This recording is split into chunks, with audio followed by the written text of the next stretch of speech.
إن الحمد لله نحمده ونستعينه ونستغفره ونعوذ بالله من شرور أنفسنا ومن سيئات أعمالنا من يهده الله فلا مضل له ومن يضلل فلا هادي له وأشهد أن لا إله إلا الله وأشهد أن محمدا عبده ورسوله صلى الله عليه وعلى آله وصحبه ومن استنى بسنته إلى يوم الدين.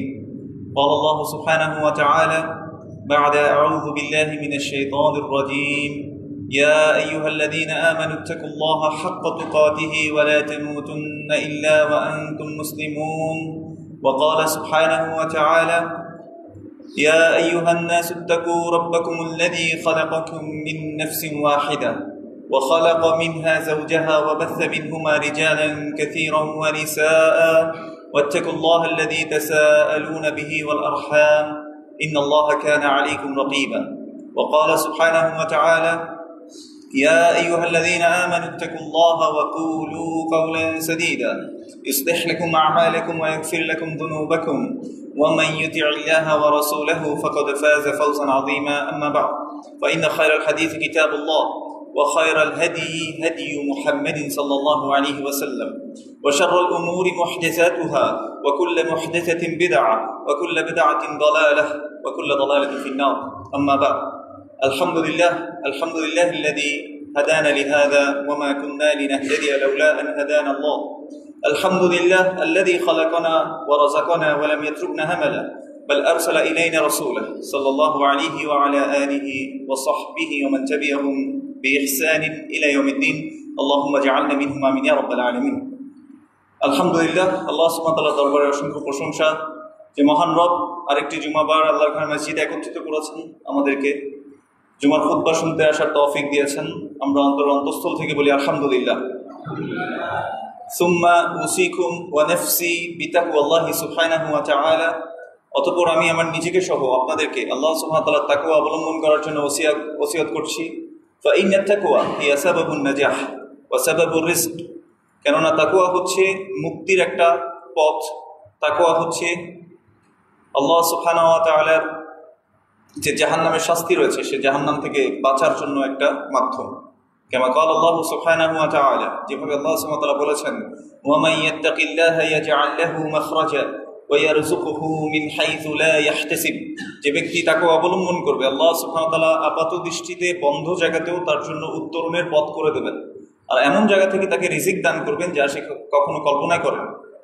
আল্লাহ সুবহানাহু ওয়া তাআলা আমাদেরকে তাকওয়া বান্দাদের অন্তর্ভুক্ত করুন, আমিন। আমার যে গত জুমার খুতবা ছিল সেখানে আমরা আলোচনা করেছিলাম সূরাতুল হুজুরাতের একটি আয়াত নিয়ে, যেখানে আল্লাহ সুবহানাহু ওয়া তাআলা বলেছেন ইয়া আইয়ুহাল্লাযীনা আমানু ইজতানিবু কাসীরাম মিনায-যন্ন ইন্না বা'দায-যন্নি ইসমুন।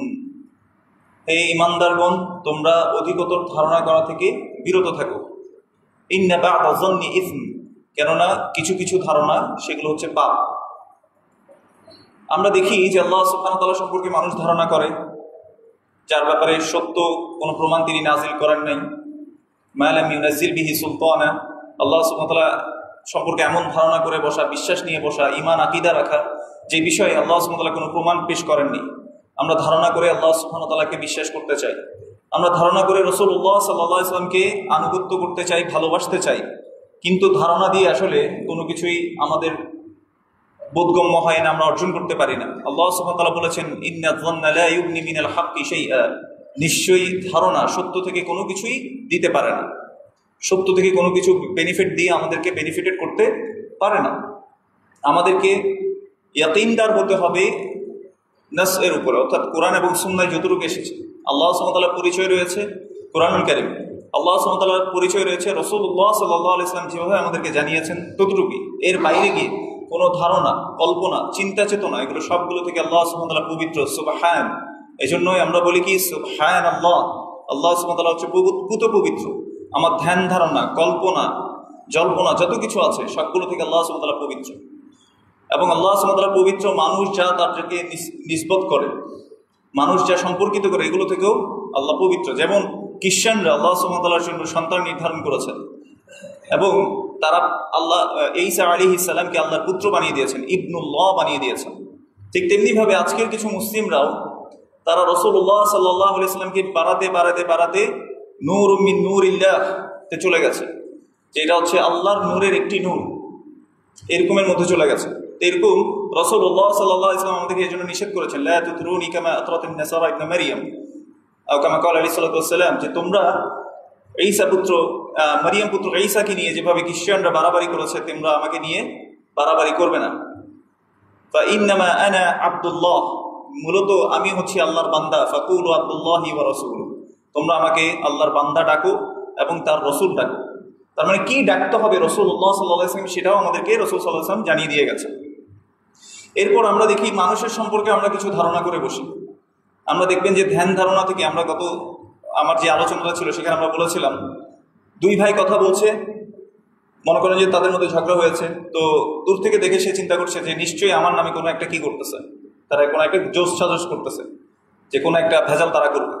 এরকম ধারণা থেকে আমরা গুনাহ করে ফেলি আসলে। এই জন্য রাসূলুল্লাহ সাল্লাল্লাহু আলাইহি ওয়াসাল্লাম আমাদেরকে কি বলেছেন, ইয়াকুম ওয়ায-যন্ন ফা ইন্না যন্না আকযাবুল হাদীস, তোমাদেরকে আমি সাবধান করছি ধারণা করা থেকে। ইয়াকুম ওয়ায-যন্ন, তোমাদেরকে সাবধান করছি তোমরা ধারণা করবে না। ফা ইন্না যন্না আকযাবুল হাদীস, রাসূলুল্লাহ সাল্লাল্লাহু আলাইহি ওয়াসাল্লাম বলেছেন নিশ্চয়ই ধারণা হচ্ছে আকযাবুল হাদীস, দ্য বিগেস্ট লাই, সবচেয়ে বড় মিথ্যা হচ্ছে ধারণা। তাহলে আল্লাহ সম্পর্কে মানুষ ধারণা করে, এই ধারণা আসলে সত্য না। রাসূল সাল্লাল্লাহু আলাইহি ওয়াসাল্লাম সম্পর্কে ধারণা করে বসে আছে, যে ধারণা সত্য না। মানুষের সম্পর্কে ধারণা করে, সেই ধারণাও আসলে সত্য না, এটা সবচেয়ে বড় মিথ্যা। এজন্য আমরা ধারণা থেকে দূরে থাকবো ইনশাআল্লাহ। এর পরবর্তী অংশে আল্লাহ সুবহানাহু ওয়া তাআলা বলেছেন, ওয়ালা তাজাসসু ওয়ালা ইয়াক্তাব বা'দুকুম বা'দা, তোমরা একে অন্যের দোষ খুঁজে খুঁজে বের করবে না। তাজাসসু, জাসুসি করবে না, অর্থাৎ তোমরা খুঁটিয়ে খুঁটিয়ে একজন একজনের দোষ বের করা, কে কি দোষ করলো, এবং একজন একজনের বিরুদ্ধে গীবত করা, এগুলো তোমরা করবে না। রাসূলুল্লাহ সাল্লাল্লাহু আলাইহি ওয়াসাল্লামের সংজ্ঞা যদি আমরা দেখি, গীবতের সংজ্ঞা তিনি কি দিয়েছেন, তিনি বলেছেন যিকরুকা আখাকা বিমা ইয়াকরাহু, তোমার ভাইয়ের এমন কিছু তার অনুপস্থিতিতে উল্লেখ করা, বিমা ইয়াকরাহু, যাতে সে কি হবে, অপছন্দ করবে। ধরুন একজন ব্যক্তি দেখতে একটু শ্যামলা বা একটু কালো, তার অনুপস্থিতি আমি বললাম যে আরে এটা তো কালো, এটা তো কালাইয়া, বা এরকম শব্দগুলো বলা। কেউ বেটে হলে আমরা কি বলি, এটা বাট্টাইয়া। কেউ লম্বা হলে বলে যে এটা লম্বাইয়া। তাহলে বোঝা যাচ্ছে মানুষকে আসলে কোনোভাবে খুশি করা যায় না। মানুষ সর্ব অবস্থায় আপনার কোনো না কোনো দোষ ত্রুটি আসলে বের করেই আনবে। আল্লাহ সুবহানাহু ওয়া তাআলা বলেছে, ওয়ালা তাজাসসু, তোমরা একে অন্যের দোষ খুঁটিয়ে খুঁটিয়ে বের করবে না, খুঁজে বেড়াবে না। ওয়ালা ইয়াক্তাব বা'দুকুম বা'দা, তোমরা একে অন্যের গীবত করবে না। একটু খেয়াল করে দেখি, আমরা কারো যদি দোষ খুঁজে পাই, আমরা এটাকে ফলো আপ করে প্রচার করি। বিশেষ করে মা বোনেরা, ওনারা দেখবেন যে গল্প বসলেই অমুকের বাড়িতে কি হয়েছে, অমুক ভাবি কি বলছে, অমুক ভাবি অমুক ভাবির কাছে কি পাঠাইছে, তাই না, অমুক বউ তার শাশুড়ির সাথে কি আচরণ করে, এই যত ধরনের নানা দোষ, এই দোষগুলো আমরা বর্ণনা করতে থাকি। আল্লাহ বলছেন, ওয়ালা তাজাসসু ওয়ালা ইয়াক্তাব বা'দুকুম বা'দা, তোমরা দোষ খুঁজে খুঁজে বেরাবে না এবং একে অন্যের গীবত করবে না। এখন সাহাবী জিজ্ঞেস করছেন, ইয়া রাসূলুল্লাহ, ইন কানা ফি আখি মা আকুল, যদি আমি যা বলেছি সেটা যদি সত্যি আমার ভাইয়ের মধ্যে থাকে, বা যে দোষটা আমি বর্ণনা করেছি সেটা যদি সত্যি ওর মধ্যে থেকে থাকে, তাহলে আপনি কি বলবেন? তখন রাসূলুল্লাহ সাল্লাল্লাহু আলাইহি ওয়াসাল্লাম বলেছেন, ইন কানা ফি আখিকা মা তাকুল ফাকাদ ইকতাবতা, তুমি যা বলেছো সত্যি যদি ওই দোষটা তার মধ্যে বিদ্যমান থাকে, তাহলে তুমি তো গীবত করলে। ওয়া ইন লাম ইয়াকুন ফিহি ফাকাদ বাহাত্তা, আর যদি তার মধ্যে ওই দোষটা না থাকে আর তারপরেও তুমি যদি বর্ণনা করে থাকো, তার মানে তুমি তাকে একটা মিথ্যা অপবাদ দিলে। সুবহানাল্লাহ। আজকে আমাদের সমাজের অবস্থা যদি আমরা একটু দেখি, জাস্ট কানে কথা শুনলাম, ওইটাই আমরা ফলো করে কি করতে থাকি, প্রচার করতে থাকি। এখন তো আবার সোশ্যাল মিডিয়ার যুগ, আপনারা যখন ফোনের মধ্যে স্ক্রল করতে করতে কারো নামে কিছু শুনেছেন, সাথে সাথে আপনারা কি করেন, শেয়ার করতে থাকেন, জাস্টিফাই করা ছাড়া এটা আসলে প্রুভেন কিনা। কিন্তু আল্লাহ সুবহানাহু ওয়া তাআলা এই সূরাতুল হুজুরাতের মধ্যে কি বলেছেন, ইয়া আইয়ুহাল্লাযীনা আমানু ইন জাআকুম ফাসিকুম বিনাবাইন ফাতাবায়ানু আই ফাতাসাব্বাতু, যখন তোমাদের কাছে কোনো ফাসিক কোনো সংবাদ নিয়ে আসে, তখন তোমরা সেটাকে যাচাই বাছাই করো। তাহলে আমাদের কি আল্লাহ সুবহানাহু ওয়া তাআলা এটা আদেশ করে দেন নাই যে হে ঈমানদারগণ, ইন জাআকুম ফাসিকুম বিনাবাইন যে কোনো সংবাদ নিয়ে তোমার কাছে যদি কেউ আসে ফাতাবায়্যান, তুমি এটাকে যাচাই বাছাই করে নাও। সহিহ মুসলিমের আরেকটি রিওয়ায়াতে রাসূলুল্লাহ সাল্লাল্লাহু আলাইহি ওয়াসাল্লাম থেকে একটা হাদিস বর্ণনা হয়েছে, যেটি আমরা জানি যে সহিহ মুসলিম শুদ্ধ একটা গ্রন্থ। রাসূলুল্লাহ সাল্লাল্লাহু আলাইহি ওয়াসাল্লাম বলেছেন, কাফা বিল মারই কাযিবান আন ইউহাদ্দিসা বিকুল্লি মা সামিআ। একজন ব্যক্তির মিথ্যুক হওয়ার জন্য এতটুকুই যথেষ্ট, যাই সে শুনতে পায় তাই সে প্রচার করে বেড়ায় এবং বলে বেড়ায়। এখন আমাদের অবস্থা কি এরকম হয়ে গেছে? যেমন রাসূলুল্লাহ সাল্লাল্লাহু আলাইহি ওয়াসাল্লাম কখনো এই কাজটা করেন নাই। মনে করেন যে কোনো একটা কাজ রাসূল সাল্লাল্লাহু আলাইহি ওয়াসাল্লাম কখনো করেন নাই। এখন এই কথাটা কোন একজন মনে করেন যে এলাকার মুরব্বী, বড় বুজুর্গ ব্যক্তি এলাকার মধ্যে প্রচলন চালু করে দিয়েছে যে রাসূল সাল্লাল্লাহু আলাইহি ওয়াসাল্লামের ভালোবাসা হচ্ছে প্রত্যেক জুমার সালাতের পরে দাঁড়িয়ে দাঁড়িয়ে কিছু পড়া কিংবা বসে বসে কিছু পড়া, এরকম একটা সিস্টেম চালু হয়ে গেছে। এখন এটাকে নাম দিয়েছে কি নবীর ভালোবাসা। অথচ আপনি দেখেন হাদিস গ্রন্থের কুতুবুস সিত্তা যতগুলো বই আছে, কোন বইয়ের মধ্যে ওই আমল নাই। রাসূল সাল্লাল্লাহু আলাইহি ওয়াসাল্লাম এভাবে করেন নাই, সাহাবারা করেন নাই, তাবেঈনরা করেন নাই, তাবেঈনরা করেন নাই, তারপরে আরো যারা ইমামরা আছে, বড় বড় ইমামরা সালফে সালেহিনের কেউ করেন নাই। আর বুঝে গেছি কারা? আমরা বুঝে বলতেছি আমরা রাসূল সাল্লাল্লাহু আলাইহি ওয়াসাল্লামকে তাদের চেয়েও বেশি ভালোবাসি। আচ্ছা, আরেকটা জিনিস বলি আপনাদেরকে, ইন্নাল্লাহা ওয়া মালাইকাতাহু ইউসাল্লুনা আলান নবী ইয়া আইয়ুহাল্লাযীনা আমানু সাল্লু আলাইহি ওয়া সাল্লিমু তাসলিমা। এই আয়াতের উপর কি সাহাবারা আমল করেন নাই? করছেন কিনা? সবাই একমত তো? তাহলে সাহাবারা এই আয়াতের উপর আমল কিভাবে করেছেন সেভাবেই তো আমাদেরকে করতে হবে, তাই না? নাকি আমরা শুধুমাত্র ধারণা দিয়ে যে এইভাবেই মনে হয় ভালোবাসা হয়, এভাবে করব? নাকি ওনারা যেভাবে করেছেন সেভাবে করব? রাসূলুল্লাহ সাল্লাল্লাহু আলাইহি ওয়াসাল্লাম যেভাবে বলেছেন সেভাবে করব, তাই না? রাসূলুল্লাহ সাল্লাল্লাহু আলাইহি ওয়াসাল্লামের কাছে যখন জিজ্ঞেস করা হলো, ইয়া রাসূলুল্লাহ, আমরা তো জানি কাইফা নুসাল্লিমু আলাইক, কাইফা উসাল্লিমু আলাইক, বা আপনার কাছে কিভাবে সালাম দিব এটা আমি জানি অথবা আমরা জানি, এভাবে জিজ্ঞেস করেছেন। ফাকাইফা নুসাল্লি আলাইক, আপনার কাছে কিভাবে আমরা সালাত পাঠাবো, দুরূদ কিভাবে পাঠাবো? তখন রাসূলুল্লাহ সাল্লাল্লাহু আলাইহি ওয়াসাল্লাম নিজ মুখে শিক্ষা দিয়েছেন, কুলু, তোমরা বলো, আল্লাহুম্মা সাল্লি আলা মুহাম্মাদ ওয়া আলা আলি মুহাম্মাদ কামা সাল্লাইতা আলা ইব্রাহিম ওয়া আলা আলি ইব্রাহিম ইন্নাকা হামিদুম মাজিদ। আল্লাহুম্মা বারিক আলা মুহাম্মাদ ওয়া আলা আলি মুহাম্মাদ কামা বারাকতা আলা ইব্রাহিম ওয়া আলা আলি ইব্রাহিম ইন্নাকা হামিদুম মাজিদ। দুরূদ ইব্রাহিম আমরা যেটা বলি, রাসূল সাল্লাল্লাহু আলাইহি ওয়াসাল্লাম সেটা শিক্ষা দিয়েছেন, এ তোমরা এইভাবে দুরূদ বলো। তাহলে এখানে বোঝা গেল যে রাসূল সাল্লাল্লাহু আলাইহি ওয়াসাল্লাম এই আয়াতের আমল সাহাবারা জিজ্ঞেস করেছেন, রাসূল সাল্লাল্লাহু আলাইহি ওয়াসাল্লাম শিখিয়ে গেছেন। এবং মনে রাখতে হবে সালাত এবং সালাম আল্লাহর আদেশের মধ্যে কি আছে? সাল্লু আলাইহি ওয়া সাল্লিমু তাসলিমা। সালাত থাকতে হবে, দুরূদ এবং সালাম থাকতে হবে। এখন আপনি যদি বলেন সাল্লাল্লাহু আলাইহি, তাহলে সালাত পাঠালেন, আল্লাহ তার উপর সালাত পাঠাক, ওয়া সাল্লামা, এবং আপনি তার উপরে সালামও পাঠান। তাহলে দুইটা আয়াতের আমল হয়ে গেল কিনা? হয়ে গেল। এখন আমরা কি করেছি? পদ্ধতি বের করেছি। কেউ বলে যে দাঁড়িয়েই পড়তে হবে, কেউ বলে যে না দাঁড়িয়ে পড়া যাবে না, বসেই পড়তে হবে। বুঝছেন কিনা? আসল কথা হচ্ছে দাঁড়িয়ে বসা, এটা শরিয়া যেখানে আমাদেরকে মুকাইয়াদ করে না, মানে আমাদের জন্য নির্দিষ্ট করে দেয় না, সেখানে আমরা কি করতে পারবো না, নিজেরাও নির্দিষ্ট করতে পারবো না। রাসূলুল্লাহ সাল্লাল্লাহু আলাইহি ওয়াসাল্লাম জেনারেলি বলেছেন, মান সাল্লা আলাইয়া সালাতান সাল্লাল্লাহু আলাইহি বিহা আশরা, যে ব্যক্তি আমার উপর একবার দুরূদ পড়বে আল্লাহ সুবহানাহু ওয়া তাআলা তার উপর 10 বার রহমত নাযিল করবেন। অন্যান্য রিওয়ায়াতে আসছেন তার 10টা গুনাহ মাফ করে দেওয়া হবে। বুঝতে পেরেছি? তাইলে এটা হচ্ছে জেনারেল স্টেটমেন্ট। আপনি যখন যেভাবে হাঁটছেন, বসছেন, গাড়িতে আছেন, শুয়ে আছেন, বসে আছেন, যেভাবে পড়েন না কেন, একবার দরুদের বিনিময়ে আল্লাহ সুবহানাহু ওয়া তাআলা আপনাকে কি করবেন? 10 বার রহমত নাযিল করবেন, আপনার গুনাহ মাফ করবেন। তাহলে এটা ছিল আমল। কিন্তু আমাদের সমাজে এবার বানানো শুরু হলো যে না, আপনি যদি জুমার পরে দাঁড়িয়ে দাঁড়িয়ে না পড়েন তাহলে আপনি গোস্তাখে রসুল, আপনি রসুলের দুশমন, আপনি ওয়াহাবি, আপনি অমুক, আপনি তমুক।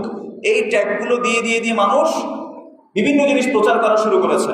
এখন বংশ পরম্পরায় আমরাও এটা পেয়েছি, আমরাও এখন পেয়ে বলেছি, আরে দানস, ওয়াহাবিরা তো মুনাজাত করে না, ওয়াহাবিরা তো মিলাদ করে না, ওয়াহাবিরা তো এটা করে না, ওয়াহাবিরা তো এটা করে না। এই যে শুনে শুনে কথাটা আমরা ছড়িয়ে দিচ্ছি সমাজের মধ্যে। রাসূল সাল্লাল্লাহু আলাইহি ওয়াসাল্লাম এটাই 1450 বছর আগে বলে গেছেন, কাফা বিল মারই কাযিবান আন ইউহাদ্দিসা বিকুল্লি মা সামিআ। একজন ব্যক্তির মিথ্যুক হওয়ার জন্য এতটুকু যথেষ্ট, সে যাই শুনতে পায় তাই সে কি করে বলে বেড়ায়। বুঝতে পেরেছি? এটা শুধু এখন তো গেলে এটা রাসূল সাল্লাল্লাহু আলাইহি ওয়াসাল্লাম সম্পর্কে ধারণা করে শুনে শুনে কথা বলা। আরেকটা জিনিস হয় যখন আমরা বিশেষ করে আমাদের সমাজের মধ্যে দেখবেন যে কারো একজনের বিরুদ্ধে কিছু একটা কেউ রটিয়ে দিয়েছে, মনে করেন যে সে চুরি করে নাই কিন্তু তার নামে ছড়িয়ে দেওয়া হয়েছে সে চোর। বলছে অমুক বাড়ির অমুকের ছেলে বয়স এত, সে অমুক বাড়িতে চুরি করতে গিয়ে ধরা খেয়েছে, ফেসবুকের মধ্যে একটা স্ট্যাটাস দিয়ে দিল। আর একজন দেখছে, আরে এখানে তো ভালো মনে করছিলাম, এখন তারপর সাথে সাথে কি হয়, আরে সো এতেও সো, তারপর কি করে এবার শেয়ার করা শুরু করছে, একজনের সাথে আরেকজনকে দিচ্ছে, তো দেওয়ার পরে এটা ছড়িয়ে গেছে, এই মিথ্যা খবর চারিদিকে ছড়িয়ে গেছে। রাসূলুল্লাহ সাল্লাল্লাহু আলাইহি ওয়াসাল্লাম কি বলেছেন? কাফা বিল মারই কাযিবান, একজন ব্যক্তির মিথ্যুক হওয়ার জন্য এতটুকু যথেষ্ট, বিকুল্লি মা, তারা কি করবে, যা শুনতে পাবে তাই বলে বেড়াবে।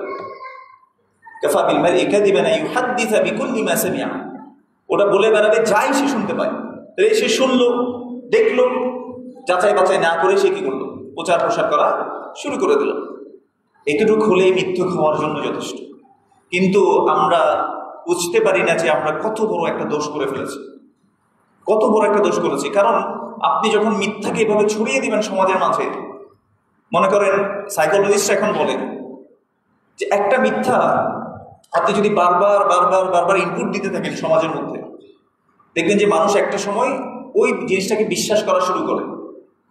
যেমন আমি আপনাদের একটা সহজ উদাহরণ দিই।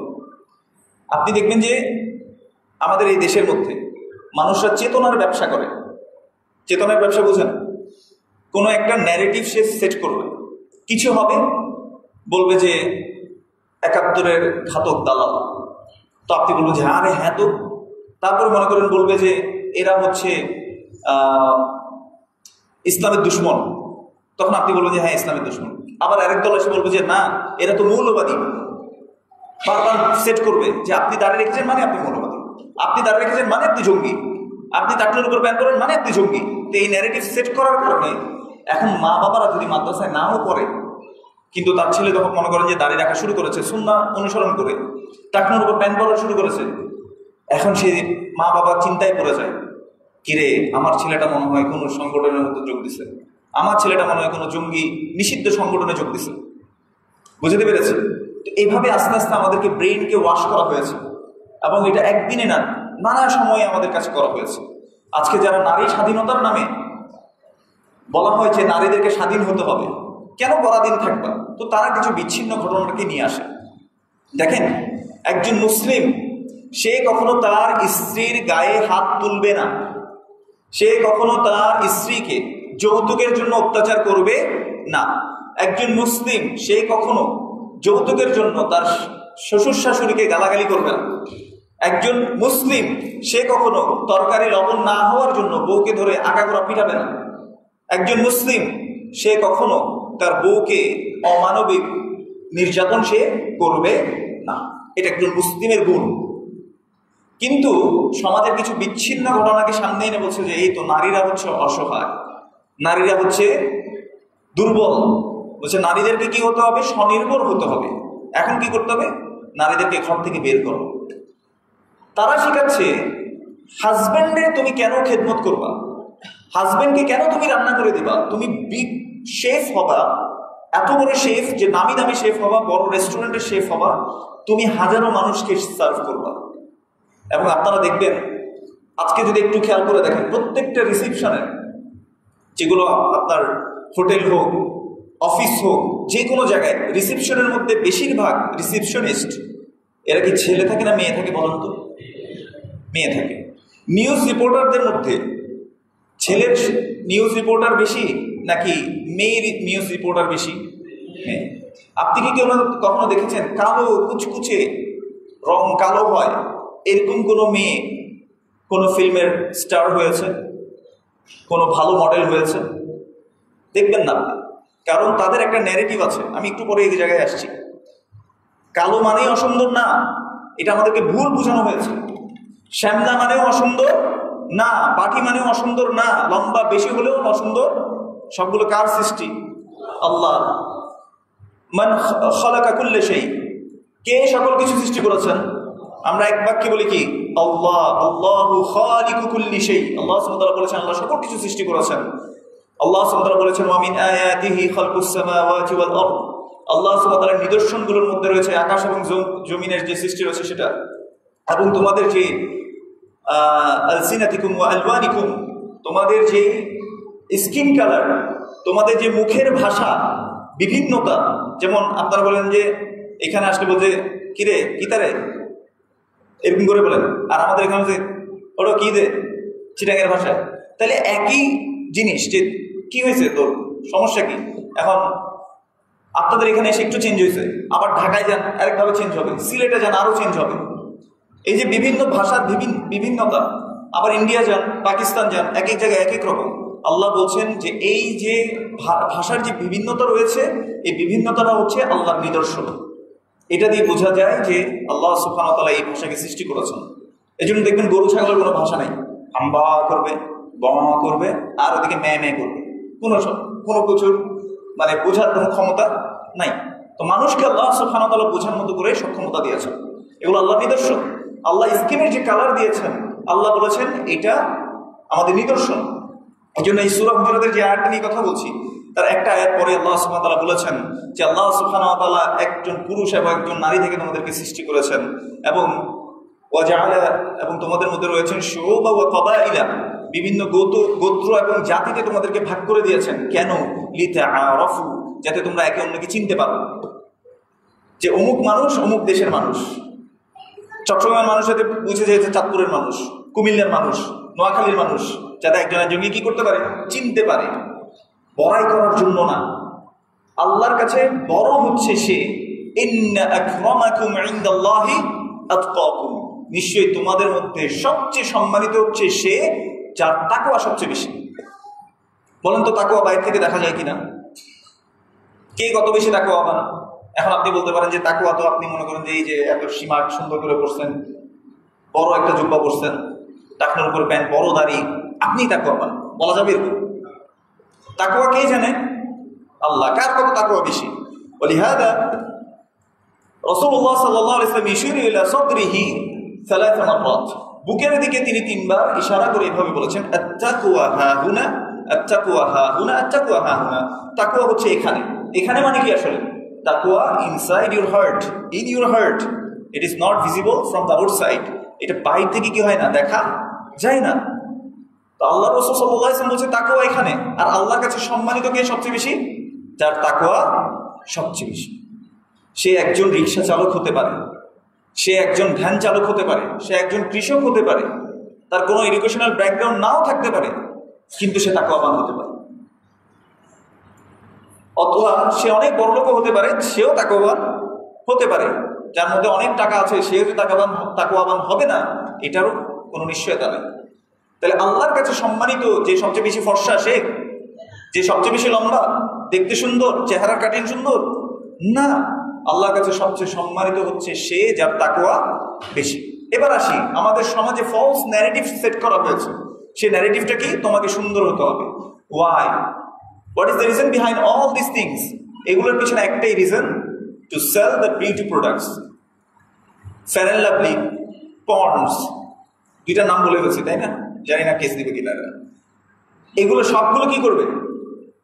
একটা ন্যারেটিভ সেট করতে, তোমাকে তোমার স্কিনটাকে গ্লো করতে হবে, সুন্দর করতে হবে। কিন্তু আল্লাহ সুবহানাহু ওয়া তাআলা বলেছেন, আল্লাহ প্রত্যেকটা মানুষকে বানিয়েছেন ফি আহসানি তাকওয়িম, সুন্দর অবয়বে। তাহলে আমি কার চোখে সুন্দর? আসলে কার দৃষ্টিতে? আল্লাহর দৃষ্টিতে সুন্দর। আল্লাহর কাছে আমি সুন্দর।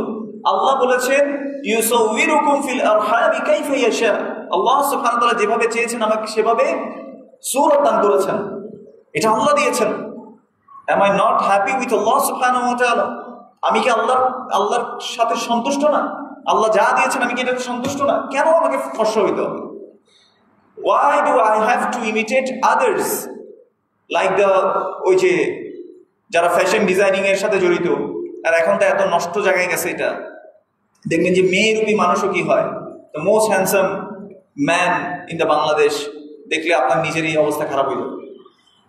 আল্লাহ আমাদেরকে হেফাজত করুন। আমি মনে রাখবেন, হ্যান্ডসাম মানুষের চোখে আপনি কোনোদিন হতে পারবেন না। আপনি দেখেন আপনার নিজের লাইফে, আপনি ছোটবেলা থেকে এখন পর্যন্ত একটু যদি টাইম স্পেন্ডটা দেখেন, আমরা যখন ছোট ছিলাম তখন ফ্যাশনের ছিল কি টাইট ড্রেস পরা, টাইট একটা শার্ট পরবে ছেলেরা দেখতাম আর কি, আর হচ্ছে প্যান্টটার নাম আমি ভুলে গেছি, যে নিচের দিকে এসে এরকম হয়, একটু মনে আছে কিনা আপনাদের? মানে এদিকে চিপা, নিচে এসে আবার কি হবে, একটু খুলবে, আবার আস্তে আস্তে আস্তে আস্তে চেঞ্জ হলো। এখন দেখবেন যে সব ছেলেরা ঢোলা ঢালা টি শার্ট পরে, ঢোলা ঢালা শার্ট পরে, তো এটা আবার স্টাইল হয়ে গেছে। আবার দেখবেন একটা জেনারেশন পর আবার চেঞ্জ হবে। তাহলে ফ্যাশন কে সবচেয়ে ফ্যাশনেবল, এটাকে ডিফাইন করাটা টাফ, কারণ মানুষ এক এক সময় এক একটাকে ফ্যাশন হিসেবে সে ধরে নিয়েছে। এই জন্য রাসূলুল্লাহ সাল্লাল্লাহু আলাইহি ওয়াসাল্লামের মধ্যে আমাদের জন্য কি আছে? উত্তম আদর্শ। লাকাদ কানা ফি রাসূলিল্লাহি লাকাদ কানা লাকুম ফি রাসূলিল্লাহি উসওয়াতুন হাসানাহ, নিশ্চয়ই তোমাদের জন্যই রাসূল সাল্লাল্লাহু আলাইহি ওয়াসাল্লামের মধ্যে রয়েছে উত্তম আদর্শ। তাহলে আমাদের আইডল কখনো সালমান খান, শাহরুখ খান, এটা তো এখন ব্যাকডেটেড। এখন আবার নেক্সট জেনারেশন জেন জির জন্য অন্য হিরোরা চলে আসছে, তাই না? ওরা আমাদের জন্য কখনোই আদর্শ না। আপনি দেখবেন চুলের স্টাইল একসময় যেটা থাকে সবাই ওই স্টাইলে যায়। ছোটবেলায় আমরা কেউ মাইন্ড করিয়েন না, কেউ যদি কারো চুলের সাথে মিলে যায় আমাকে মাফ করে দিয়ে আর কি, এটা আপনার দোষ না আসলে, কারণ এভাবে করে আমাদেরকে আসলে সেট করা হয়েছে। ছোটবেলায় আমরা কি করতাম, মানে এই জায়গায় যদি বেশি ছোট করে ফেলতো আর এই জায়গায় বড় রাখলে আমরা দুষ্টুমি করে বলতাম যে পাতিল সাইড দিছে। আপনারা কেউ বলছেন কিনা আমি জানি না, আমরা বলতাম যে পাতিল সাইড দিছে। মানে পাতিল সাইড মানে কি, একটা পাতিল বসে যেমন এরকম সাইড দিয়ে ইয়া করে ফেললে যেরকম হয় এরকম। মাইন্ড করেন না কেউ আমার সাথে, এটা হইতে পারে, কারণ এখন দেখেন এটাই স্টাইল, এটা এখন স্টাইল হয়ে গেছে। তো যাই হোক, আমি যেটা বোঝাতে চাচ্ছি, এরকম যদি সমাজের ট্রেন্ডকে আপনি ফলো করেন, আপনি কখনো ফলো করতে করতে শেষ করতে পারবেন না। এটা আপনার আমার দোষ না, আমাদের দোষ হচ্ছে আমরা আমাদের কোরআন সুন্নাহ যেটাকে আমাদের ফলো করা উচিত সেটাকে ফলো না করে আমরা সামাজিকতা, মানুষ কি চায়, মানুষের চোখে ভালো হওয়াটাকে আমরা বেশি প্রাধান্য দিয়েছি।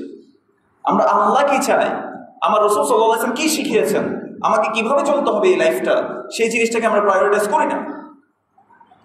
ولهذا قال الله سبحانه وتعالى في آخر سورة النازعات, আল্লাহ সুবহানাহু ওয়া তাআলা সূরা আন-নাজিআতের শেষ দিকে বলছেন, فأما من طغى وآثر الحياة الدنيا فإن الجحيم هي المأوى فأما من طغى, যে ব্যক্তি অবাধ্যতা করবে, বিরুদ্ধাচরণ করবে, কার? আল্লাহ এবং তার রাসূল সাল্লাল্লাহু আলাইহি ওয়াসাল্লাম।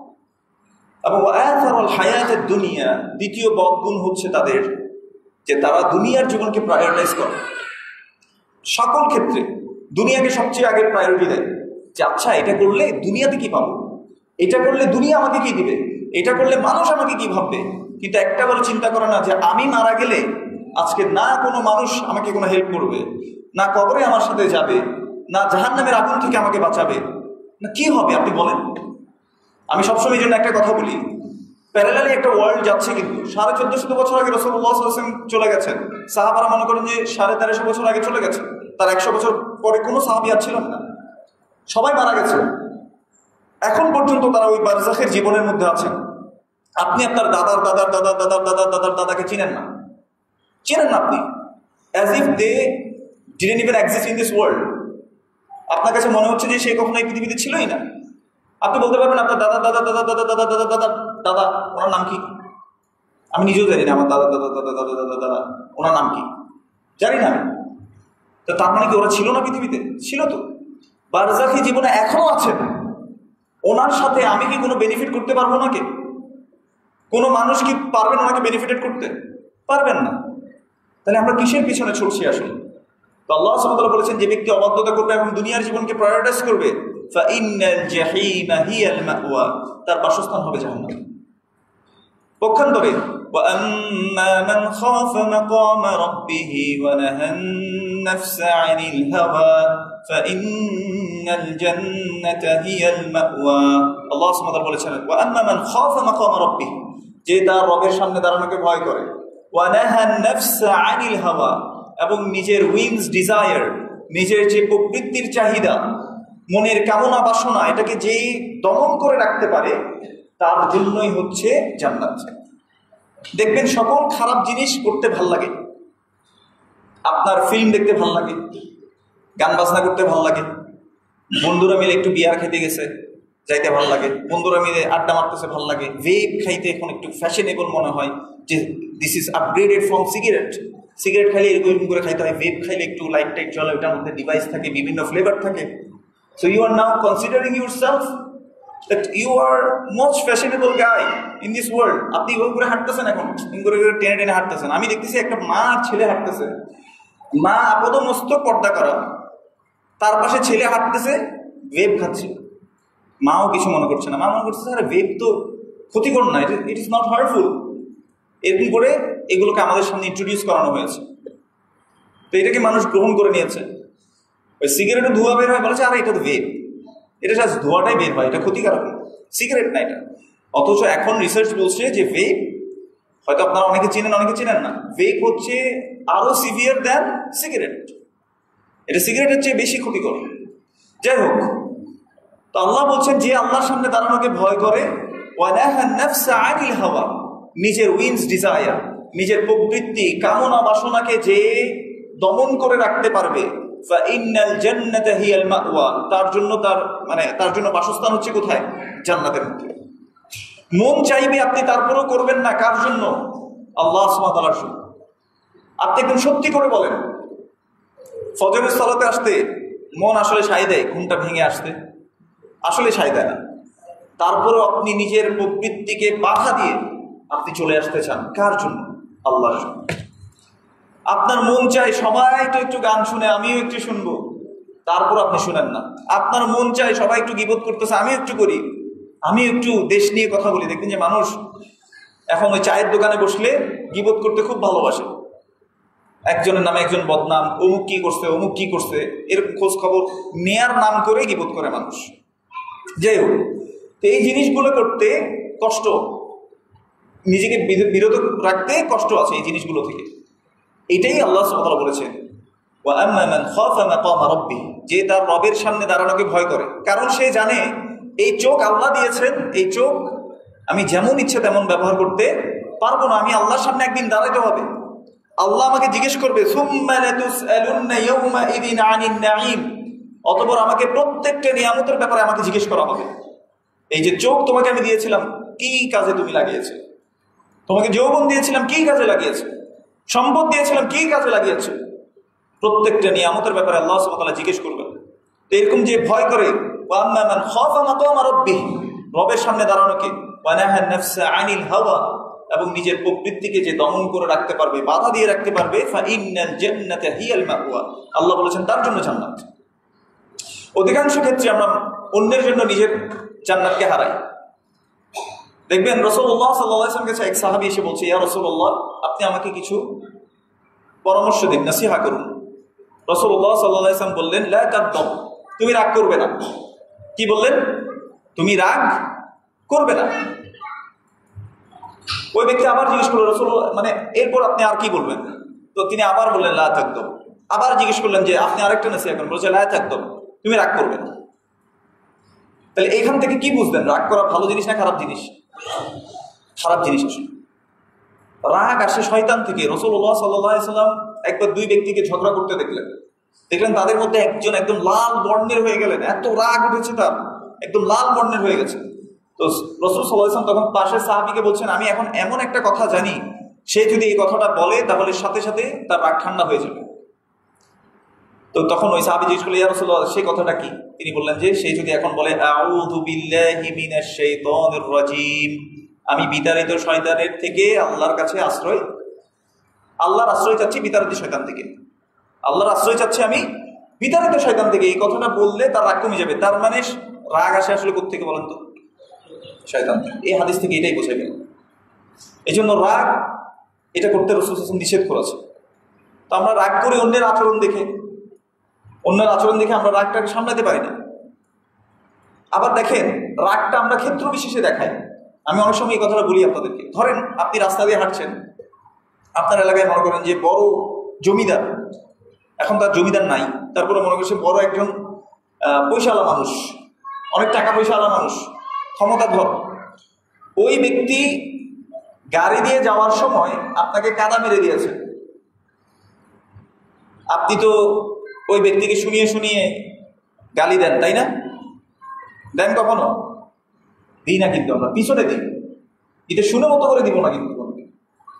একই কাজ আপনার এলাকায় মনে করেন যে অটো চালায় না, অটো যারা অটো চালায় মনে করেন যে যাওয়ার সময় খেয়াল করেন এই গর্তের মধ্যে চাকাটা পড়ে গেছে, আপনার সাদা পাঞ্জাবিতে বা সাদা জুব্বায় বা পায়জামায় এসে কাদাগুলো লেগে গেছে, সাথে সাথে আপনার আচরণ কি আর আগের মতো আছে? এখন কি আপনি পিছনে গালি দিবেন নাকি এদের সামনেই গালি দিবেন? সামনে দিবেন। কেন? কারণ আপনি নিজেকে কি মনে করেন? উত্তম ভাবেন তার কাছ থেকে। আর এই ক্যারেক্টারিস্টিক প্রথম ছিল শয়তানের। শয়তানকে আল্লাহ সুবহানাহু ওয়া তাআলা সিজদা করতে বলেছেন কাকে বলেন তো? আদম আলাইহিস সালামকে। সে বলতেছে আমি সিজদা করব না। কেন? বলছে আনা খায়রুম মিনহু, আমি তার চেয়ে উত্তম, আই এম বেটার দেন হিম। খলাকতানি মিন নার ওয়া খলাকতাহু মিনাত তিন, আপনি তাকে মাটি থেকে তৈরি করেছেন আর আমাকে আপনি আগুন থেকে তৈরি করেছেন, then therefore I am better than him, আমি ওর থেকে কি উত্তম। এখন আমাদের সমাজেও আমরা এরকম উত্তম ভাবা শুরু করি। কারো কারো মনে করেন যে টাকা বেশি, তো যে যার টাকা বেশি, যার টাকা নাই, ওদেরকে দেখে সে মনে করে আরে এরা তো ফকিন্নি। বুঝতে পেরেছেন কিনা? আবার মনে করেন একদল লোক, তাদের অনেক এডুকেশনাল ব্যাকগ্রাউন্ড, অনেক ভালো, খুব শক্ত, ডক্টরেট করা, সে অন্যদেরকে কি মনে করে? কেউ মনে করে। আর একজন মনে করেন যে সে ইউনিভার্সিটিতে পড়ার সুযোগ পেয়েছে, আর একজন মনে করেন যে মাদ্রাসায় পড়ে, আরে মাদ্রাসার পড়াবে কিছু জানে না। বুঝতে পেরেছে কিনা? কিন্তু আল ইলমু ইয়াতি মিনাল্লাহ সুবহানাহু ওয়া তাআলা। ইলমু আসে কার থেকে বলেন তো? জ্ঞানও আসে আল্লাহর পক্ষ থেকে। মানিল আলিম, সবচেয়ে জ্ঞানী কে? আল্লাহ। আল্লাহ সুবহানাহু ওয়া তাআলা যাকে ইচ্ছা তাকে জ্ঞান দান করেন। এজন্য জ্ঞানী যারা জানে না তাদের উপর এদের কোনো কি নাই, মর্যাদা নাই। মর্যাদা একটা জায়গায় আছে যে সে জানে, এই জন্য মর্যাদা। কিন্তু বড়াই করার মতো, ফখর করার মতো কোনো মর্যাদা আসলে নাই। একজন চিটাঙ্গার উপর নোয়াখালীর মানুষের কোনো কি নাই, মর্যাদা। একজন ফর্সা লোকের উপর, একজন কালো লোকের উপর একজন ফর্সার কোনো কি নাই, মর্যাদা নাই। একজন বেটে লোকের উপর একজন লম্বা লোকের কোনো মর্যাদা নাই। আল্লাহর কাছে তারা সবাই সমান। প্রত্যেককে আলাদা আলাদা তাদের অবস্থা অনুযায়ী তাদেরকে প্রশ্ন করা হবে। যাকে যতটুকু জ্ঞান দেওয়া হয়েছে তাকে ততটুকু প্রশ্ন করা হবে। যাকে যতটুকু সম্মান দেওয়া হয়েছে সম্মানের কারণে তার প্রশ্নটা আলাদা হবে। যাকে যতটুকু সম্পদ দিয়েছে তার সম্পদের কারণে তার প্রশ্নটা আলাদা হবে। সবার প্রশ্ন আলাদা। শুধু একটা জায়গায় আমাদেরকে সচেতন থাকতে হবে, এম আই ওবেইং আল্লাহ সুবহানাহু ওয়া তাআলাস কমান্ড। আমি কি আল্লাহর কমান্ডকে, আল্লাহর যে আদেশ সেটাকে মেনে চলছি কিনা? ওই যে ফাআম্মা মান তাগা, যে অবাধ্যতা করবে। তাহলে আপনাকে সম্পদ দেন নাই আল্লাহ সুবহানাহু ওয়া তাআলা। এখন আপনার ক্ষেত্রে কি আছে? আত্মীয়তার সম্পর্ক বজায় রাখার মতো ক্ষমতা আছে, কিন্তু আপনি আত্মীয়তার সম্পর্ক বজায় রাখেন নাই। আল্লাহ আপনাকে সম্পদ দেন নাই, কিন্তু আল্লাহ সুবহানাহু ওয়া তাআলা আপনাকে অন্যান্য রিজিকের যে মাধ্যমগুলো আছে কম হলেও আপনাকে দিয়েছেন, কিন্তু আল্লাহ কি আপনাকে চুরি করা পারমিসিবল করেছেন? কারো হক মেরে দেওয়া, ডাকাতি করা, এটাকে আল্লাহ আপনাকে জায়েজ করেছেন আপনার জন্য? করেন না। তাহলে আপনার সম্পদ কম থাকার পরেও আপনি কি কারো পকেট মেরে দেন কিনা? আপনি কি কারোর থেকে চুরি করেন কিনা? আপনি যে জায়গায় মনে করেন চাকরি করছেন, কম টাকার বেতন, আপনি ওই ক্যাশ থেকে টাকা চুরি করছেন কিনা? এটা আপনার পরীক্ষা। একজন বড় লোক, তার পরীক্ষা হচ্ছে সে দান সাদাকা করছে কিনা, সে যাকাত দিচ্ছে কিনা, সে আত্মীয়তা সম্পর্ক বজায় রাখছে কিনা, এটা তার পরীক্ষা। এক একজনের পরীক্ষা এক এক রকম। যাকে আল্লাহ সুবহানাহু ওয়া তাআলা সুন্দর করে বানিয়েছে, সে কি তার সৌন্দর্য দেখিয়ে দেখিয়ে মানুষের থেকে কোনো বেনিফিট নেয় কিনা? বিশেষ করে মেয়েরা। আল্লাহ সুবহানাহু ওয়া তাআলা যাকে সৌন্দর্য দিয়েছে, সেই সৌন্দর্যটাকে প্রোটেক্ট করতে হবে তার হাজবেন্ডের জন্য। এখন সেটা না করে সে দেখবেন যে সারা বছর বোরকা পরে হাঁটে, আর যখন বিয়ে শাদিতে যায় একেবারে এমন মেকআপ দেয় মনে হচ্ছে যে সব ব্যাটাটা তার জানা। দুঃখিত আমি এভাবে বলার কারণে আমার উপর মাইন্ড করবেন না, কিন্তু এটা কি রিয়েলিটি না? আমার মারাও সাজিয়ে সাজিয়ে পাঠায়, যে বলে যে তার তো মেয়ের বিয়ের দেওয়া দরকার, জামাই আসবে, এই জন্য তারা ইয়া করে পাঠাচ্ছে। নাউযুবিল্লাহ, কত নিকৃষ্ট চিন্তা ভাবনা। আবার পুরুষরা দেখেন, আপনাকে আল্লাহ চোখ দিয়েছে, তার মানে এই না আপনি যত্রতত্র আপনার চোখটাকে ফেলবেন। আপনি যার তার সৌন্দর্য আপনাকে গ্রহণ করবেন, সে যেমনই হোক আপনি চোখ দিয়ে আগাগোড়া দেখবেন। আমি এমনও মানুষ দেখেছি যে চোখ দিয়ে দেখেছে, এভাবে দেখার পর মনে করেন যে আমি আমার পর্দা করা, আপনার ফ্যামিলিকে নিয়ে আপনি হেঁটে দেখিয়েন, প্রত্যেকটা পুরুষের এই জিনিসটাতে তাদের পরীক্ষা আছে। চোখের দৃষ্টিকে অবনতা করা প্রত্যেক পুরুষের জন্য ফরজ, এটা নফল কোনো বিষয় না। আপনি পরিবার নিয়ে যাচ্ছেন, দেখবেন যে পাশের একটা লোক আগা গোড়া কি পরেছে, কি কালার জুতা পরেছে, সবকিছু সে অবজার্ভ করছে, কতটা নির্লজ্জ সে একটা পুরুষ। তাহলে যাকে চোখ দিয়েছে তাকে চোখে অনুযায়ী প্রশ্ন করা হবে। আল্লাহ আমাদেরকে হেফাজত করুন, আমিন। যে কথাটা বলছিলাম, আমরা অন্যের জন্য নিজের আখিরাত হারাই। রাসূলুল্লাহ সাল্লাল্লাহু আলাইহি ওয়াসাল্লাম বলেছেন, লা তুহাসাদু, তোমরা একে অন্যের কি করবে না, পরস্পরের হিংসা করবে না। হিংসা কি জিনিস? সহজ ভাষায় বুঝতে, অন্যের কোনো কল্যাণ দেখে নিজের সহ্য না হওয়া। মনে করেন আপনার বন্ধু একই সাথে পাশ করেছেন একই স্কুল থেকে, মনে করেন যে ও অনেক ভালো ব্যবসা করছে, আপনি ক্লাসে ফার্স্ট বয় ছিলেন, কিন্তু আপনি 10,000 টাকা বেতনে চাকরি পেয়েছেন। এখন আপনি বলেন না না না, ইতে কেমনে পায়, ইতে পাওয়ার কথা না, নিশ্চয়ই কোনো কারণ আছে বা কোনো কাহিনী আছে। এরকম করে আপনি হিংসা করা শুরু করলেন নিজের ভিতর জ্বলতেছে অন্যর ভালো দেখে, এটাই হচ্ছে হিংসা। তো রাসূলুল্লাহ সাল্লাল্লাহু আলাইহি ওয়াসাল্লাম বলেছেন যে তোমরা পরস্পর কি করবে না, হিংসা করবে না। বিশেষ করে আমাদের গ্রাম দেশে বেশি হয়, ভাবি ননদ ভাবির অথবা ননসের একজনকে কি করে দেখতে পারে না। মনে করেন যে অমুকের জামাই অমুককে বেশি ভালোবাসে, বেশি একটু টেক কেয়ার করে, তো আমার জামাই তো আমাকে বিবাহ করে না, তো আমরা হিংসা করি কি করে, প্যাঁচ লাগাতে থাকি। এবার এক জায়গা থেকে এক জায়গায় প্যাঁচ লাগাতে থাকে। তো এই জিনিসগুলো করতে রাসূলুল্লাহ সাল্লাল্লাহু আলাইহি ওয়াসাল্লাম নিষেধ করেছেন। ওয়ালা তানাজাশু, নাজাশ বলা হয় আমি কিনতে চাই না, কিন্তু ইচ্ছা করে গিয়ে দাম বাড়িয়ে দেয়। বিশেষ করে গরুর বাজারে গিয়ে দেখবেন, গরু বিক্রেতার কাছে কিছু দালাল থাকে। তো মনে করেন যে গরুটার দাম হচ্ছে 80,000 টাকা, একজন মোলাচ্ছ 80,000 টাকা। এক ব্যক্তি এসে বলবো যে ভাই আমি 85 দিব, আমাকে দিয়ে দেন। এখন ও কিন্তু বুঝছে যে আপনার কি আছে, আপনার গরুটা পছন্দ হয়েছে, সে ইচ্ছে করে 85 বলতেছে। এখন যার পছন্দ হয়েছে সে আসল ক্রেতা, যে সে চিন্তা করবে যে আরে 85,000 হলে তোরে দিয়ে দিবে, আচ্ছা ভাই আমি 86,000 টাকা দিব, আমার দেন। বুঝতে পেরেছেন কিনা? এইভাবে দাম বাড়ানো, এটা রাসূলুল্লাহ সাল্লাল্লাহু আলাইহি ওয়াসাল্লাম নিষেধ করেছেন যে তোমরা একে অন্যের ক্ষেত্রে এরকম দাম বাড়াবে না। কেনার ইচ্ছা নাই কিন্তু তারপরে দাম বাড়িয়ে দেয়, এটা রাসূলুল্লাহ সাল্লাল্লাহু আলাইহি ওয়াসাল্লাম নিষেধ করেছেন। ওয়ালা তাবাগাদু, তোমরা পরস্পরের প্রতি রাগারাগি করবে না, ঝগড়া বিবাদ করবে না, এটা রাসূলুল্লাহ সাল্লাল্লাহু আলাইহি ওয়াসাল্লাম নিষেধ করেছেন। ওয়ালা তাদাবারু, এবং তোমরা একে অন্যকে ছেড়ে যাবে না। আমরা দেখবেন জায়গা জমি নিয়ে ঝগড়া হয়েছে, এক চাচার মুখ দেখে না, চাচা ভাতিজার মুখ দেখে না, ভাতিজা চাচার মুখ দেখতে চায় না, এক পথ দিয়ে আসলে আরেক পথ দিয়ে হেঁটে চলে যায়, সালাম পর্যন্ত দেয় না। তো রাসূলুল্লাহ সাল্লাল্লাহু আলাইহি ওয়াসাল্লাম এটা নিষেধ করেছেন, ওয়ালা তাদাবারু, তোমরা একে অন্যকে ছেড়ে চলে যাবে না। ওয়ালা ইয়াবি বা'দুকুম আলা বাই'i বা'দ, তোমরা একে অন্যের উপরে কোনো কিছু বিক্রি করতে যাবে না। তার মানে মনে করেন বিশেষ করে বাজারে গেলে দেখবেন টমেটো বিক্রেতা সব এক সাইডে বসে, আরে ভাই এদিকে আসেন ডাকতে থাকে। অমুক দোকানে গেছে দেখছেন, আরে ভাই এদিকে আসেন ভাই, আমারটা বেশি ভালো। এই যে টেনে একে অন্যের উপরে ক্রয় বিক্রয় করা, এটা রাসূলুল্লাহ সাল্লাল্লাহু আলাইহি ওয়াসাল্লাম নিষেধ করেছেন। ওয়া কুনু ইবাদাল্লাহি ইখওয়ানা, তোমরা পরস্পরের কি হয়ে যাও, আল্লাহর বান্দা হয়ে ভাই হয়ে যাও। আল মুসলিমু আখুল মুসলিম, একজন মুসলিম অন্য মুসলিমের ভাই। লা ইয়াযলিমুহু ওয়ালা ইয়াখযুলুহু ওয়ালা ইয়াহকিরুহু, একজন মুসলিম অন্য মুসলিমের সাথে জুলুম করতে পারে না, ধোঁকাবাজি করতে পারে না, তাকে হেয় ছোট প্রতিপন্ন করতে পারে না। এরপর রাসূলুল্লাহ সাল্লাল্লাহু আলাইহি ওয়াসাল্লাম বলেছেন আত্তাকুয়া হাহুনা ওয়া আশারা ইলা সাদরিহি, যেটা আমরা একটু আগে বললাম, তিনি রাসূলুল্লাহ সাল্লাল্লাহু আলাইহি ওয়াসাল্লাম বলেছেন যে মানুষের তাকওয়া হচ্ছে অন্তরে। এরপর তিনি বলেছেন বিহাসবি ইমরিইন মিনাশ শাররি আন ইয়াহকিরা আখাহুল মুসলিম, একজন ব্যক্তির নিকৃষ্ট হওয়ার জন্য এতটুকুই যথেষ্ট, সে তার ভাইকে ছোট মনে করে। একটু আগে যে কথাটা বললাম যে আমার সম্পদ বেশি, যার সম্পদ নাই, আমি যদি তাকে আমার থেকে নিচু মনে করি, তো রাসূল সাল্লাল্লাহু আলাইহি ওয়াসাল্লাম বলেছেন এতটুকুই যথেষ্ট সে নিকৃষ্ট প্রমাণ হওয়ার জন্য। বিহাসবি ইমরিইন মিনাশ শাররি আন ইয়াহকিরা আখাহুল মুসলিম।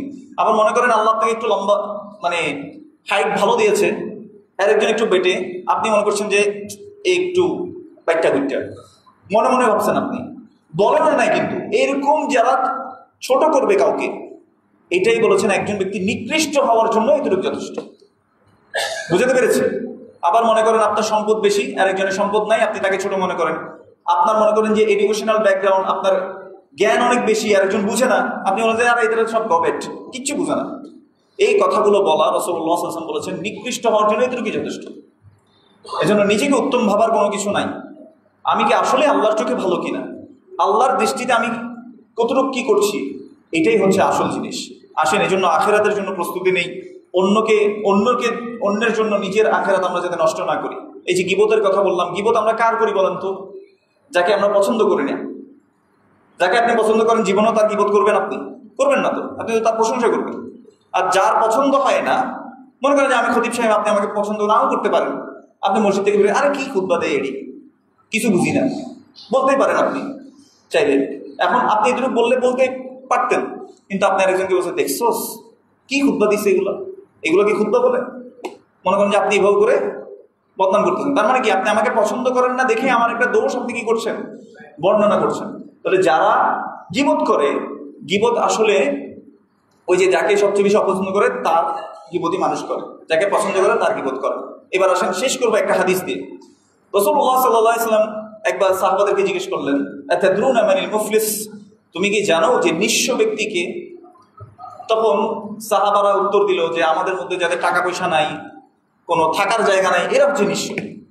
তখন রাসূলুল্লাহ সাল্লাল্লাহু আলাইহি ওয়াসাল্লাম বলেছেন, ইন্নাল মুফলিসা মিন উম্মতি ইয়াতি ইয়াউমাল কিয়ামাতি বিসসালাতিন ওয়া সিয়ামিন ওয়া যাকাতিন, আমার উম্মার মধ্যে নিঃস্ব ব্যক্তি হচ্ছে ওই ব্যক্তিরা যারা কিয়ামতের দিন বা যারা বিচার দিবসের দিন অনেকগুলো সালাতের সওয়াব নিয়ে আসবে, অনেকগুলো যাকাতের সওয়াব নিয়ে আসবে, অনেকগুলো সিয়াম রোজার সওয়াব তারা নিয়ে আসবে। তার মানে সওয়াবের কোনো কমতি হবে না। কষ্ট করে করে যে সালাত করেছে, কষ্ট করে রোজা রেখেছে, কষ্ট করে যাকাত দিয়েছে, নিজের কষ্টার্জিত টাকার যাকাত তারা দিয়েছে, এই সব সওয়াব নিয়ে তারা কোথায় আসবে? বিচারের মাঠে হাজির হবে। ওয়ায়াতি কদ শাতামা হাদা ওয়া কাদাফা হাদা ওয়া আকালা মাল হাদা ওয়া সাফাকা দামা হাদা ওয়া দারাবা হাদা। পাঁচটা কথা বলেছেন রাসূল সাল্লাল্লাহু আলাইহি ওয়াসাল্লাম। সে আসবে, সাথে সাথে হয়তো সে কাউকে মেরেছে, হয়তো সে কাউকে অপবাদ দিয়েছে, হয়তো সে কারো রক্ত ঝরিয়েছে, হয়তো সে কারো সম্পদ ভক্ষণ করেছে, অথবা সে কাউকে সে মিথ্যা বলেছে, কারণ আমি সে মিথ্যা বলেছে, অপবাদ দিয়েছে, কাউকে মেরেছে, কাউকে, এই যে যতগুলো হকের বিষয় আছে, সম্পদ নষ্ট করেছে, কারো রক্ত ঝরিয়েছে, এই জিনিসগুলো নিয়েও সে আসবে। তো রাসূলুল্লাহ সাল্লাল্লাহু আলাইহি ওয়াসাল্লাম বলেছেন, আল্লাহ সুবহানাহু ওয়া তাআলা এই যে তার হাসানাতগুলো, এগুলো থেকে যাদের সম্পদ নষ্ট করেছে, যাদেরকে মেরেছে, যাদের রক্ত ঝরিয়েছে, তারপরে অপবাদ দিয়েছে, এদের সবাইকে তার হাসানাতগুলো দিতে থাকবে। দিতে দিতে দিতে ফাইনফানিয়াত হাসানাতুহু, আর যখন তার সওয়াবগুলো সব শেষ হয়ে যাবে, উখিদা মিন খাতায়াহুম ফাতুরিহা আলাইহি, আরো কিছু মানুষ থেকে যাবে যাদের সে বদনাম করছে, অপবাদ দিছে, মারছে, সম্পদ ভক্ষণ করছে, এদের গুনাহগুলোকে নিয়ে ওই ব্যক্তির উপর ছুঁড়ে ফেলবে এবং ওই ব্যক্তিকে তারপর জাহান্নামে নিকৃষ্ট অবস্থায় তাকে জাহান্নামে নিক্ষেপ করা হবে। ইয়া সালাম। তো রাসূলুল্লাহ সাল্লাল্লাহু আলাইহি ওয়াসাল্লাম বলেছেন, এই হচ্ছে উম্মার মধ্যে সবচেয়ে নিঃস্ব ব্যক্তি, ব্যাংকরাপ্ট। তাহলে আমি আপনি এত কষ্টের আমল করছি, সেই আমলগুলোকে আমরা অন্য কাউকে দিয়ে দিব? এই জন্য মনে রাখবেন, মুখের হেফাজত করা, দৃষ্টির হেফাজত করা, কি করছি আসলে আল্লাহ আমাকে কিভাবে গ্রহণ করছেন।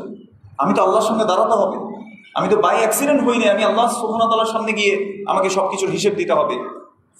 ওয়া আম্মা মান খাফা মাকামা রাব্বিহ, যে তার রবের সামনে দাঁড়ানোকে ভয় করে, ওয়া নাহা নাফসা আনিল হাওয়া, আর নিজের প্রবৃত্তিকে যে দমন করে রাখতে পারে, ফা ইন্নাল জান্নাতা হিয়াল মাওয়া, তার জন্য হচ্ছে বাসস্থান জান্নাত। আল্লাহ আমাদেরকে জান্নাতের অধিবাসী করুক, আমিন। আল্লাহ সুবহানাহু ওয়া তাআলা আমাদের সকল দুষ্টটিকে ক্ষমা করে দিন। আল্লাহ সুবহানাহু ওয়া তাআলা জানতে অজান্তে যত গুনাহ আছে সকল গুনাহ আল্লাহ ক্ষমা করে দিন এবং আমাদেরকে গুনাহ থেকে বেঁচে থাকার তৌফিক দান করুন। আমাদেরকে ভালো ভালো কাজগুলো করার তৌফিক দান করুন। আমাদের যত সমস্যা আছে আল্লাহ সুবহানাহু ওয়া তাআলা সেই সমস্যাগুলো দূর করে দিন। আল্লাহ আমাদের অভাব অনটনকে দূর করে দিন, আমাদেরকে সুস্থ করে দিন। মুসলিমদেরকে আল্লাহ সুবহানাহু ওয়া তাআলা রহম করুন এবং আল্লাহ সুবহানাহু ওয়া তাআলা আমাদের সকল বিপদ আপদকে দূর করে দিন, আমিন। আকুলু কাওলি হাযা ওয়াস্তাগফিরুল্লাহ লি ওয়া লাকুম ওয়া লিসাইরিল মুসলিমিন ফাস্তাগফিরুহু ইন্নাহু হুয়াত তাওয়াবুর রহিম।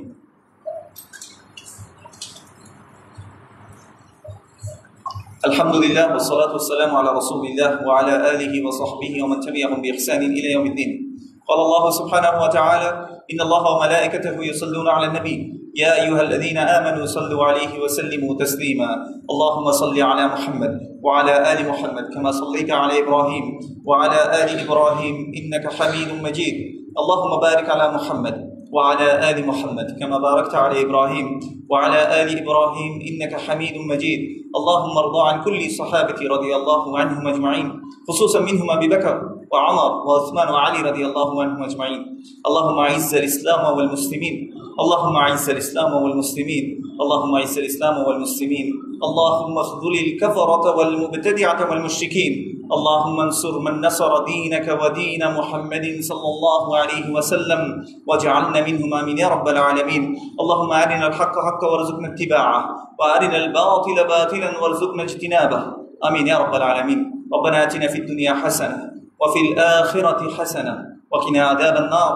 ربنا لا تزغ قلوبنا بعد إذ هديتنا وهب لنا من لدنك رحمة إنك أنت الوهاب. اللهم إنا نسألك الهدى والتقى والعفاف والغنى. اللهم إنا نسألك الصحة والعفة والأمانة وحسن الخلق والرضا بالقدر آمين يا رب العالمين. يا حي يا قيوم برحمتك نستغيث أصلح لنا شأننا كله ولا تكلنا إلى أنفسنا طرفة عين. اللهم اشف مرضنا ومرضى المسلمين في كل مكان. اللهم اشفنا واشف المرضى المسلمين في كل مكان آمين يا رب العالمين. اللهم انصر المجاهدين في فلسطين. اللهم انصر المجاهدين في فلسطين. اللهم انصر المسلمين في فلسطين. اللهم انصر المسلمين في سوريا. اللهم انصر المسلمين في كل مكان آمين يا رب العالمين. سبحان ربك رب العزة عما يصفون وسلام على المرسلين والحمد لله رب العالمين. أقيموا الصلاة.